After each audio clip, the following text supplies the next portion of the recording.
ಪರಮ ಪೂಜ್ಯ ಲಿಂಗೈಕ್ಯ ಶ್ರೀ ನಂಜುಂಡಸ್ವಾಮಿ ಶ್ರೀಗಳ 16ನೇ ವರ್ಷದ ಪುಣ್ಯ ಸ್ಮರಣೋತ್ಸವ ಪ್ರಯುಕ್ತ 16-3-2026ರಿಂದ 18-3-2026ರವರೆಗೆ 3 ದಿನಗಳ ಕಾಲ ನಡೆಯುವಂತಹ ಧಾರ್ಮಿಕ ಕಾರ್ಯಕ್ರಮ ಮತ್ತು ಮಲೆಮಹದೇಶ್ವರ ಹುಲಿವಾಹನ ಲೋಕಾರ್ಪಣೆಗೊಳ್ಳಲಿದೆ ಅಂತ ಹೇಳಿ ಸರಗೂರು ಹೊಸಮಠ ಶ್ರೀ ಬಸವರಾಜೇಂದ್ರ ಶ್ರೀಗಳು ಹೇಳಿದರು. ಮೈಸೂರು ಜಿಲ್ಲೆಯ ಟಿ ನರಸೀಪುರ ಹೆಳವರಹುಂಡಿ ಬಸವ ಭವನದಲ್ಲಿ ಧಾರ್ಮಿಕ ಕಾರ್ಯಕ್ರಮದ ಪೋಸ್ಟರ್ ಬಿಡುಗಡೆ ಮಾಡಿದ ನಂತರ ಮಾಧ್ಯಮಗಳೊಂದಿಗೆ ಮಾತನಾಡಿದಂತಹ ಅವರು, ಕಪ್ಪಡಿ ಜಾತ್ರೆಗೆ ಬರುವಂತಹ ಭಕ್ತಾದಿಗಳಿಗೆ ದಾಸೋಹ, ಅನ್ನ ಸಂತರ್ಪಣೆ ಮತ್ತು ವಿವಿಧ ಧಾರ್ಮಿಕ ಕಾರ್ಯಕ್ರಮ ಮತ್ತು ಪೌರಾಣಿಕ ನಾಟಕವನ್ನು ಏರ್ಪಡಿಸಲಾಗಿದೆ. ಭಕ್ತಾದಿಗಳು ಹೆಚ್ಚಿನ ಸಂಖ್ಯೆಯಲ್ಲಿ ಆಗಮಿಸಿ ಕಾರ್ಯಕ್ರಮವನ್ನು ಯಶಸ್ವಿಗೊಳಿಸಬೇಕು ಅಂತ ಹೇಳಿ ಹೊಸಮಠ ಶ್ರೀಗಳಾದಂಥ ಶ್ರೀ ಬಸವರಾಜೇಂದ್ರ ಸ್ವಾಮೀಜಿಗಳು ಹೇಳಿದ್ದಾರೆ.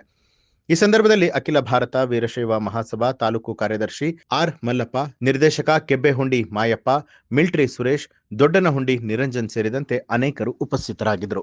16-3-2026 ಇಸ್ವಿಯಲ್ಲಿ ಶ್ರೀ ಸರಗೂರು ಹೊಸಮಠದ ಆವರಣದಲ್ಲಿ ನಡೆಯುವಂತಹ ಕಪ್ಪಡಿ ಕ್ಷೇತ್ರದಿಂದ ಬರುವಂತಹ ಎಲ್ಲ ಭಕ್ತ ಮಹಾಶಯರಲ್ಲಿ ನನ್ನ ಶರಣು ಶರಣಾರ್ಥಿಗಳನ್ನು ಸಲ್ಲಿಸಿ ಆ ದಿನ ಎಲ್ಲ ಭಕ್ತರ ಆಶಯದಂತೆ ಮಲೆಮಹದೇಶ್ವರರ ಪುತ್ಥಳಿ ಅನಾವರಣ, ಹಾಗೆ ಕಪ್ಪಡಿಯಿಂದ ಬರುವಂತಹ ಕ್ಷೇತ್ರದ ಎಲ್ಲ ಭಕ್ತರಿಗೆ ಪ್ರಸಾದದ ವ್ಯವಸ್ಥೆ, 17ನೇ ತಾರೀಕು ಮಂಗಳವಾರ ಮಲೆಮಹದೇಶ್ವರರ ಹುಲಿವಾಹನ ಮೆರವಣಿಗೆ, ಹಾಗೆ 6 ಗಂಟೆಗೆ ಚನ್ನನಂಗಡಿ ದಾಸೋಹ ಮಠದ ಪೂಜ್ಯರಿಂದ ಒಂದು ಭಕ್ತಿ ಸುಧಾ ಕಾರ್ಯಕ್ರಮ, 9 ಗಂಟೆಗೆ ಎಲ್ಲ ಭಕ್ತ ಮಹಾಶಯರ ಮೇರೆಗೆ ದಕ್ಷಯಜ್ಞ ಎಂಬ ನಾಟಕವನ್ನು ಏರ್ಪಡಿಸಿ ಶ್ರೀಮಠದಲ್ಲಿ ಕಾರ್ಯಕ್ರಮವನ್ನು ಅಂದ್ಕೊಂಡಿದ್ದೀವಿ.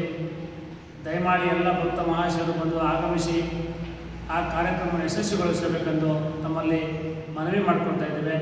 ಎಲ್ಲರಿಗೂ ಆ ಭಗವಂತ ಆಯುಸ್ಸು ಆರೋಗ್ಯವನ್ನು ತೋರಿಸಲಿ. ದಯಮಾಡಿ ಎಲ್ಲ ಭಕ್ತ ಮಹಾಶಯರು ಎಲ್ಲರಿಗೂ ಬಂದು ಈ ಕಾರ್ಯಕ್ರಮ ಯಶಸ್ವಿಗೊಳಿಸಿ ಅಂತೇಳಿ ಕೇಳಿಕೊಳ್ಳುತ್ತೇವೆ. ನ್ಯೂಸ್ ಅಲರ್ಟ್, ನಿಮ್ಮಿಂದ ನಿಮಗಾಗಿ.